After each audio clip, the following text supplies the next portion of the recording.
তাহলে বলতে পারেন হুজুর, আল্লাহ পাক রব্বুল আলামিন আমাদেরকে খামাখা সৃষ্টি করেন নাই, অনার্থক সৃষ্টি করেন নাই, তাহলে কেন সৃষ্টি করেছেন? এই কথার উত্তর আমি বলছি তা নয়। আল্লাহর কোরআন বলছেন, ওয়ামা খালাকাতুল জিন্না ওয়াল ইনসা ইল্লা লিয়াবুদুন। আল্লাহ বলছেন, হে গোলাম, আমি আল্লাহ তোমাকে অনার্থক সৃষ্টি করি নাই, খামাখা সৃষ্টি করি নাই। আমার সৃষ্টির পিছনে একটা লক্ষ্য উদ্দেশ্য আছে, সেটা হলো এই যে কেবলমাত্র শুধুই মাত্র তোমাকে আমি সৃষ্টি করেছি আমি আল্লাহর দাসত্ব করার জন্য। চিল্লায় বলেন আল্লাহু আকবার। এইবার বুঝে থাকলে বলুন তো দেখি, আমাকে আপনাকে আল্লাহ কেন সৃষ্টি করেছেন? আল্লাহর দাসত্ব করার জন্য, আল্লাহর ইবাদত করার জন্য, নাকি ভিন্ন কোনো উদ্দেশ্য আছে? আছে নাকি বলেন? আছে। তো আমাকে আপনাকে আল্লাহ সৃষ্টি করেছেন রবের দাসত্ব করার জন্য, রবের ইবাদত করার জন্য। কিন্তু সেই রবকেই তো আমরা চিনি না, ঠিক কিনা জোরে বলেন? যে যাকে চিনে সে তাকে মানে, যে যাকে চিনে না সে তাকে কথা কর না কেন? যে যাকে চিনে সে তাকে মানে, যে যাকে চিনে না সে তাকে মানে না। আমি আমার আলোচনার মধ্যে মাঝে মাঝে উদাহরণ দিয়ে বোঝানোর জন্য এই কথাটা বলি। আমাদের দেশের জাতীয় পশুর নাম কি? কথা কয় না। জাতীয় পশুর নাম কি? রয়্যাল বেঙ্গল টাইগার, তাই না? কোথায় থাকে? বনে, জঙ্গলে, ঠিক কিনা জোরে কর? মোহাম্মদপুর এলাকার মুসলমান বিষয়টা একটু ভালো করে বুঝবেন। আমাদের দেশের জাতীয় পশুর নাম রয়্যাল বেঙ্গল টাইগার। সে থাকে জঙ্গলে, অথচ সে জাতীয় পশু হওয়ার কারণে তার জায়গা সংসদ ভবনে হওয়ার কথা ছিল, ঠিক কিনা জোরে কন? কারণ হলো সে নিজেও জানে না এ দেশের জাতীয় পশু সে। আজকে আমি আপনি রবকে শুনি না, রবকে মানি না, রবের পরিচয় আমার আপনার সামনে নাই, এই জন্য আমরা রবকে মানি না, ঠিক কিনা জোরে কন? আমরা যদি রবকে চিনতাম, রবকে বুঝতাম, রবকে মানতাম, তাহলে অবশ্যই আমরা রবের ইবাদত করতাম, ঠিক কিনা জোরে বলেন? তো রবের পরিচয় জানার দরকার না আমাদের? কি বলেন? রবের পরিচয় পাওয়ার জন্য আমি আপনাদের সম্মুখে সূরাতুল ইখলাস তেলাওয়াত করেছি। কুরআনুল কারীমের যত সূরাগুলো আছে সব সূরার মধ্যেই রবের পরিচয় আছে। বাকি সূরা ইখলাসের মধ্যে আল্লাহ পাক তিনার পরিচয়টা ভিন্নভাবে তুলে ধরেছেন। বলেন আল্লাহু আকবার। রবের পরিচয় আমাদের পাওয়ার দরকার আছে না নাই? এই রবের পরিচয় পেয়ে যারা রবকে গ্রহণ করে নিবে তারাই হবে মুমিন। তারা হবে কি জোরে বলেন? তারাই হবে মুমিন। আর মুমিন যারা হবে তাদের জন্য রয়েছে জান্নাতুল ফেরদাউস। সুবহানাল্লাহ জোরে কান। আল্লাহ পাক রব্বুল আলামিন কুরআনুল কারীমের মধ্যে বলেছেন, মুমিন যারা হবে, ঈমানদার যারা হবে, তাদের কিছু কোয়ালিটি, তাদের কিছু গুণ আল্লাহ পাক কোরআনের মধ্যে বর্ণনা করেছেন।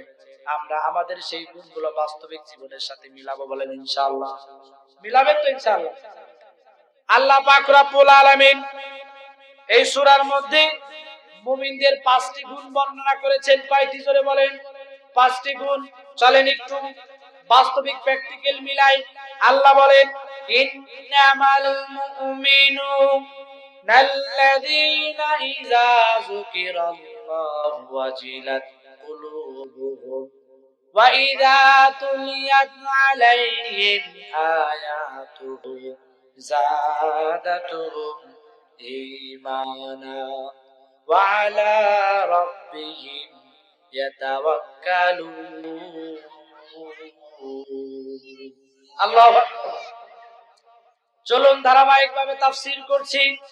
আল্লাহ পাক রব্বুল আলামিন বলছেন, ইন্নামাল মুমিনুনা, মুমিন হলো তারা, নিশ্চয় মুমিন হলো তারা, আল্লাযীনা ইযা যুকিরাল্লাহ, যখন তাদের সামনে আমি রবের নাম উচ্চারণ করা হয়, আমি রবের কোরআনের আলোচনা করা হয়, আমি রবের নাম কোরআনের উচ্চারণ আলোচনা শোনার সাথে সাথে ওয়াজিলাত কুলুবুহুম, তাদের অন্তরটা প্রকম্পিত হয়ে ওঠে। বলেন আল্লাহু আকবার।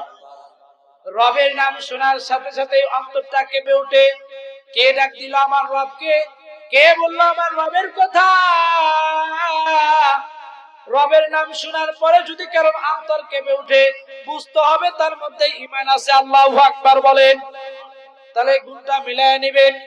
2 নাম্বার, আল্লাহ পাক রব্বুল আলামিন বলেছেন, ওয়া ইযা তুলিয়াত আলাইহিম আয়াতুহু যাদাতুহুম ঈমানা।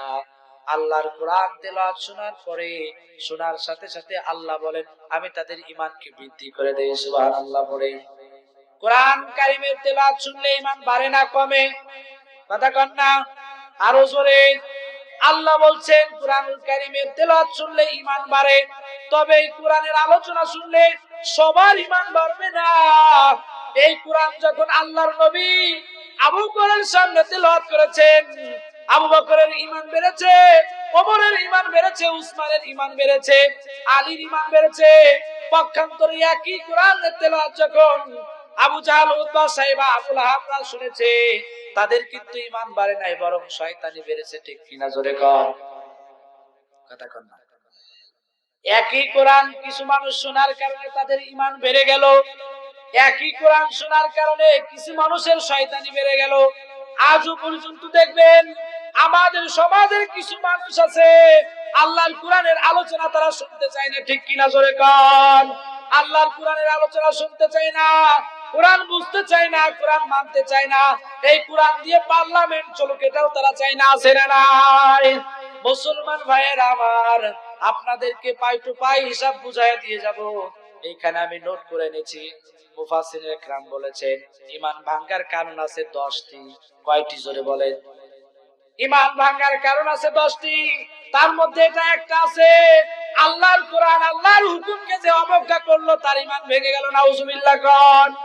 যারা বলে এই রাষ্ট্রটা আল্লাহর কোরআন দিয়ে পরিচালিত হবে না, আল্লাহর কোরআন সংবিধানে যাবে না, আল্লাহর কোরআন যারা বাস্তবায়ন করতে চায় না, তাদের ঈমান আছে না গেছে? কথা কন না। ঈমান অনেক আগেই চলে গিয়েছে।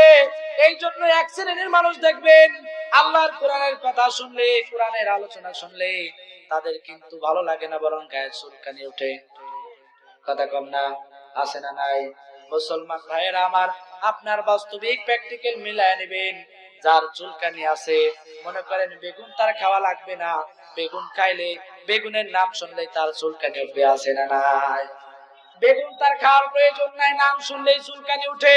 সুতরাং যারা চায় না এই আল্লাহর জমিনটা আল্লাহর কোরআন বাস্তবায়িত হোক, আল্লাহর কোরআন দিয়ে সংবিধান পরিচালিত হোক, যারা চায় না, বুঝতে হবে তারা কোরআন বিরোধী। ঠিক কিনা জোরে কন। সামনে যেহেতু সময় আসতেছে, এ মাগুরা এলাকার মুসলমান স্পষ্ট ভাষায় বলে যায়, আমি একজন মুফতি সাহেব ফতোয়া আমি আপনাকে দিচ্ছি, দেশ নির্বাচন করার ক্ষেত্রে, রাষ্ট্র পরিচালনা করার ক্ষেত্রে, আপনার এলাকা পরিচালনা করার ক্ষেত্রে আপনি তাকে প্রতিনিধি বানাবেন যে আপনার ভোটে প্রতিনিধিত্ব করবে, সত্য পথে চলবে, হালাল কথা বলবে, হালাল পথে চলবে, আপনি তাকে এলাকার প্রতিনিধি বানাবেন। ঠিক কিনা জোরে কন। পক্ষান্তরে আপনার ভোট পাওয়ার পরে আব্দুর রহিম যদি চুরি করা শুরু করে, এর একটা গুনাহ কিন্তু আপনিও পাবেন। ঠিক কিনা জোরে কন। হিসাব করে চলবেন। এই জন্য বলতেছিলাম মুমিনদের 2 নাম্বার গুণ হলো ওয়াইদা তুলিয়াত আলাইহিম আয়াতুহু যাদাতুহুম ঈমানা। আল্লাহর কোরআনুল কারীমের তেলাওয়াত শুনলে তাদের ঈমান বেড়ে যায়। আজ থেকে 1500 বছর আগে আল্লাহ পাক এই কোরআন নাজিল করেছেন। 1500 বছর চলতেছে, এখনো চলতেছে, কিয়ামত পর্যন্ত চলবে। কিন্তু কোরআনের তেলাওয়াতের মজা কোনদিন শেষ হবে না। ঠিক কিনা জোরে কর আল্লাহু আকবার। মুসলমান ভাইয়েরা আমার, বর্তমান ভাইরালের সময় বিভিন্ন জিনিস ভাইরাল হয়, কিন্তু এই কোরআনুল কারীমের আলোচনার তেলাওয়াত কিয়ামত পর্যন্ত চলতে থাকবে, এটা কোনোদিন পুরানো হবে না। ঠিক কিনা জোরে কান। বাইতুল্লাহ শরীফে যখন কারি সুদাই সাহেব তেলাওয়াত করেন, যদি আপনি তেলাওয়াতটা একটু মন দিয়ে শুনেন, আপনার কাছে মনে হবে সবে মাত্র কেবল মাত্র বুঝি আল্লাহর আসমান থেকে কোরআন নাজিল হচ্ছে। সুবহানাল্লাহ। মুমিনদের 2 নাম্বার গুণ। 3 নাম্বার গুণ আল্লাহ বলেন ওয়া আলা রাব্বিহিম ইয়াতাওয়াক্কালুন। আল্লাহু আকবার বলেন। মুমিন একমাত্র ভরসা করবে কার উপরে? জোরে বলা লাগবে। হামলা মামলা, কার উপরে? সব সময় আল্লাহর উপরে ভরসা করবেন, কারণ আমার আপনার হায়াত দিয়েছেন আল্লাহ। এই পৃথিবীতে জন্ম নিয়েছি একবার, পৃথিবী থেকে বিদায় নেব কয়বার? চলেও যাব একবার। এই পৃথিবীতে আমি আপনি যতদিন বাঁচবো সিংহের মতো বাঁচবো, বিড়ালের মতো নয়, ঠিক কিনা জোরে বলেন। এই পৃথিবীতে যতদিন বাঁচবো ঈমান নিয়ে বাঁচবো, ইসলাম নিয়ে বাঁচবো, আল্লাহর কোরআন নিয়ে বাঁচবো, ঠিক কিনা জোরে কান। যেই বা যারা আমার আপনার কোরআনের বিরোধিতা করবে, করতে আসবে, আল্লাহর দেওয়া জীবন আল্লাহর রাস্তায় বিলীন করে দেব। রাজি আছেন ইনশাআল্লাহ? কারা কারা রাজি আছেন? দুই কারা হাত উত্তোলন করেন। লিল্লাহি তাকবীর, নারায়ে তাকবীর। আমার এই হাতগুলোকে আল্লাহর ইসলামের জন্য কবুল করে জোরে